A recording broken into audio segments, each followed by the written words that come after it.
Om Swastiastu. Baik anak-anak, Pada pembelajaran agama dan budi pekerti, pada pertemuan kali ini Bapak akan membahas tentang yadnya dalam Mahabharata.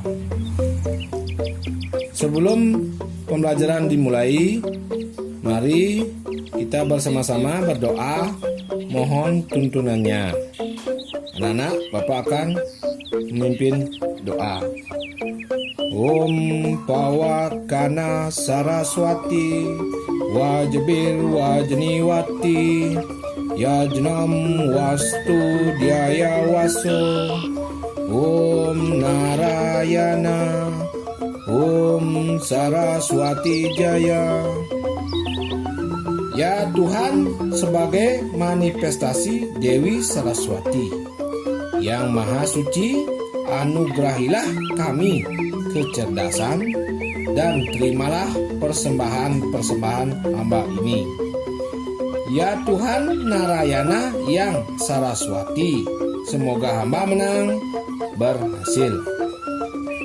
Adapun harapan dari doa ini, semoga kita tenang dalam belajar, selalu dibimbing dan selalu sehat.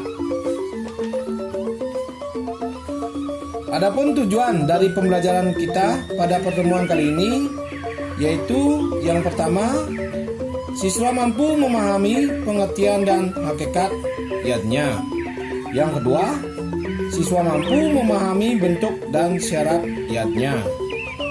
Yang ketiga, siswa mampu menjalankan pelaksanaan yadnya dalam kehidupan sehari-hari. Anak-anak, Bapak akan menjelaskan pengertian yadnya. Yadnya secara etimologi berasal dari akar kata yad. Dari akar kata yad ini muncul tiga istilah, yaitu yadnya itu sendiri, kemudian yajus dan yajamana. Dari akar kata yad itu artinya adalah memuja, berkorban, menyembah. Jadi, yadnya itu dapat kita artikan sebagai sebuah pemujaan yang suci, sebuah korban suci yang dilakukan dengan tulus dan ikhlas. Kita lanjut pada yajus. Yajus adalah aturan-aturan tentang pelaksanaan yadnya. Aturan-aturan tentang pelaksanaan yadnya dalam kitab Sajur Weda. Berikutnya yajamana.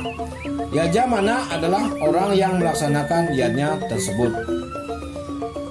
Sebelum Bapak lanjut, Bapak request dulu, ada pertanyaan yang sering muncul dalam kehidupan kita sehari-hari. Pertanyaannya yaitu, apakah yadnya berupa upakara dan upakara saja, di mana upakara berasal dari kata upah, yaitu dekat, dan acara artinya cara. Jadi upacara itu artinya proses mendekatkan diri dengan ide Sang Hyang Widiwasa. Sedangkan upakara berasal dari kata upah, artinya dekat, dan kara artinya perbuatan. Jadi upakara artinya sarana mendekatkan diri dengan ide Sang Hyang Widiwasa. Anak-anak, dari pertanyaan yang di request tadi itu, anak-anak boleh jawab dan setor lewat WA grup. Baik, Bapak lanjutkan untuk membahas unsur-unsur dalam yadnya. Yadnya mengandung 4 unsur, yaitu karya, di mana karya artinya perbuatan. Jadi dalam yadnya itu harus ada perbuatan atau action yang nyata yang bisa kita kategorikan sebagai perbuatan sebuah yatnya. Yang kedua, sreya. Sreya artinya tulus ikhlas. Jadi, yatnya yang kita lakukan harus berdasarkan ketulusan hati kita dalam melaksanakan yatnya. Yang ketiga, bakti. Bakti artinya persembahan. Jadi, yatnya itu harus ada yang dipersembahkan.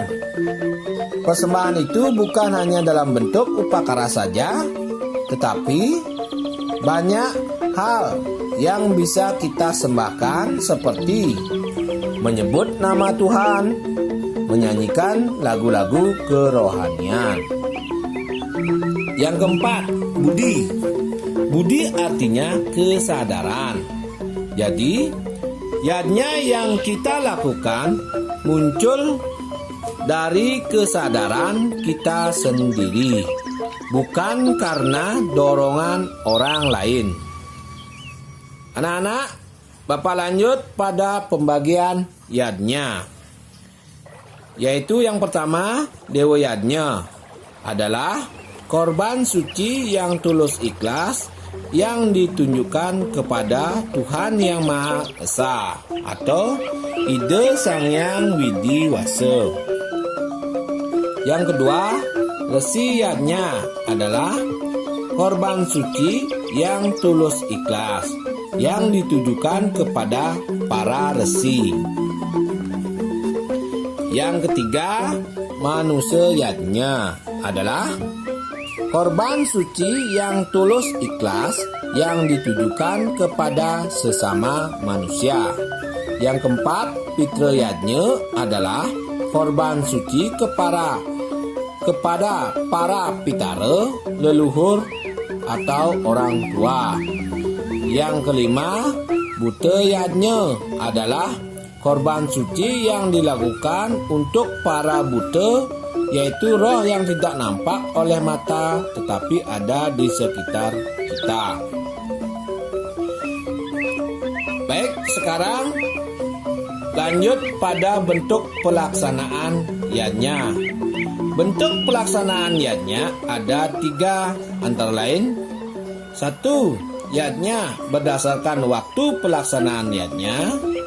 2. Yatnya berdasarkan kualitas yatnya.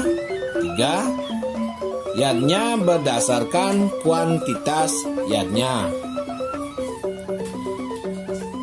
Bapak bahas satu persatu, anak-anak.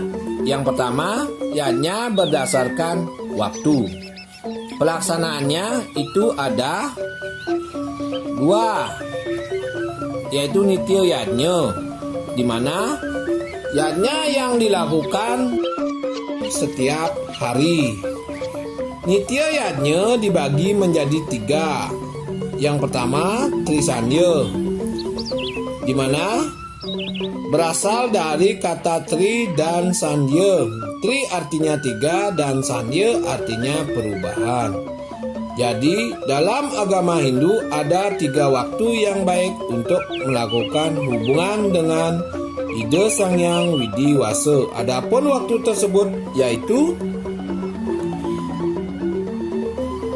1. Brahma Murta, yaitu perubahan waktu malam menjadi pagi. Yang kedua, Tengah Tepat dan Sandikala, yaitu perubahan hari dari siang ke malam hari. Yang kedua, Yajna Sesa adalah yajna yang dilakukan setelah selesai memasak dan sebelum makanan yang dimasak itu dinikmati.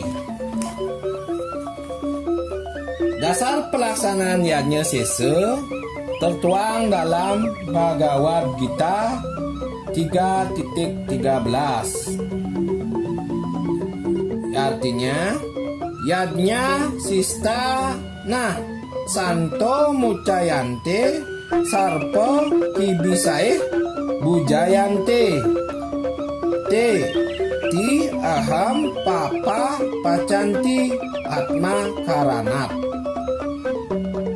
Bahwa kita hendaknya mempersembahkan terlebih dahulu apa yang kita masak sebelum kita makan. Jika kita tidak mempersembahkan terlebih dahulu, itu sama saja kita makan dosa.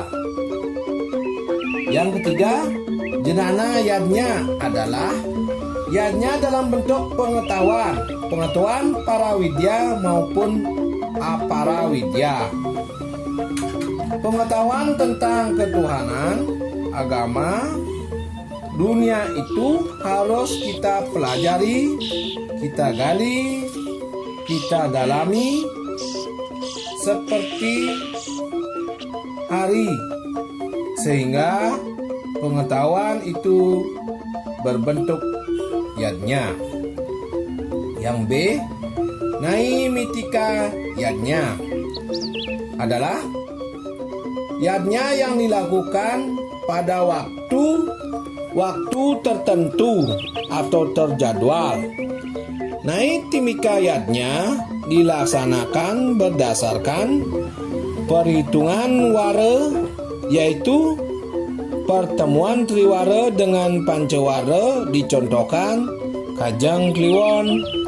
Pertemuan pancawara dengan saptawara contohnya Buddha Kliwon, Anggar Kasih, Buddha Wage. Berdasarkan perhitungan wuku contohnya Galungan, Kuningan, Saraswati. Berdasarkan sasih contohnya Purnama, Tilam, Siwalatri. Yang kecil, Kamya Madya adalah yadnya yang dilaksanakan atas adanya peristiwa atau kejadian-kejadian yang tidak terjadwal dan dipandang perlu untuk dilaksanakan. Yadnya atau diangkat perlu dibuatkan upacara persembahan, dicontohkan Mulapin dan Mecaru. Yang kedua sekarang, yadnya berdasarkan kuantitas yadnya. Berdasarkan besar dan kecilnya pelaksanaan yadnya disesuaikan dengan kemampuan, situasi dan kondisi kita masing-masing. Yadnya berdasarkan kuantitas dibagi menjadi 3. Yang pertama, kanista yadnya. Yang kedua, madya yadnya. Yang ketiga, utama yadnya. Yadnya berdasarkan kualitas yadnya ada 3 antara lain. 1. Tamasika adalah yadnya yang dilakukan dengan salah atau tidak sesuai dengan tujuan syarat yadnya yang satwika. Yang kedua, Raja Sika adalah yadnya yang dilakukan dengan bersifat pamer.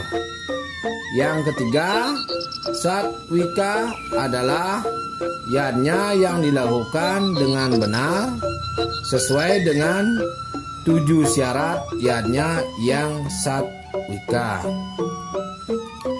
Adapun 7 syarat yadnya yang satwika yaitu 1. Satwa yadnya yang kita lakukan berdasarkan satwa dalam kurung Sruti Semerti Atma Stuti. Yang kedua, Srada yadnya yang kita lakukan dengan penuh keyakinan. Yang ketiga, Lascarya yaitu yadnya yang kita lakukan harus dengan penuh keikhlasan. Yang keempat, Daksina yadnya yang kita lakukan menggunakan sarana upakara. Yang kelima, mantra dan gita, di mana dalam pelaksanaan yadnya disertai dengan mantra dan lagu kerohanian. Yang keenam, Ana sewa dalam pelaksanaan yadnya ada atiti yadnya, adanya persembahan kepada tamu. Dan yang terakhir nasmika, yaitu yadnya yang dilakukan dengan tidak pamer. Anak-anak, demikian penjelasan Bapak pada pertemuan hari ini. Jika ada kata-kata Bapak yang tidak berkenan, Bapak minta maaf.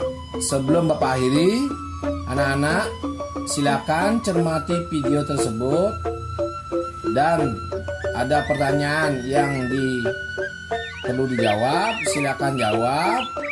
Anak-anak setor lewat WhatsApp grup. Bapak akhiri dengan Parama Santi. Om Santi, Santi, Santi.